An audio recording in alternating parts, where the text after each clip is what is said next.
15th question, what are the main features of the government of India act 1935? భారత ప్రభుత్వ చట్టం 1935లో గల ముఖ్యాంశాలు ఏవి? 1, ఇండిపెండెన్స్ ఆఫ్ ద ప్రొవిన్స్ల యొక్క స్వతంత్రత.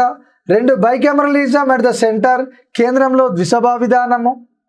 3, abolition of dual legislature in the states, రాష్ట్రాల్లో ద్వంద్వ సభ రద్దు.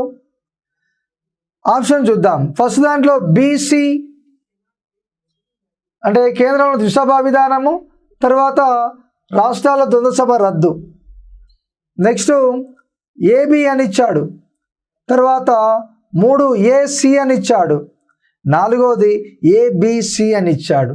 సో ఈ చట్టంలో ఉన్నటువంటి అంశాలను మనం ఒకసారి పరిశీలిస్తే ప్రొవిన్స్కి స్వతంత్రతను ఇవ్వడం జరిగింది. 2వది కేంద్రంలో ద్విసభా విధానాన్ని ప్రవేశపెట్టారు.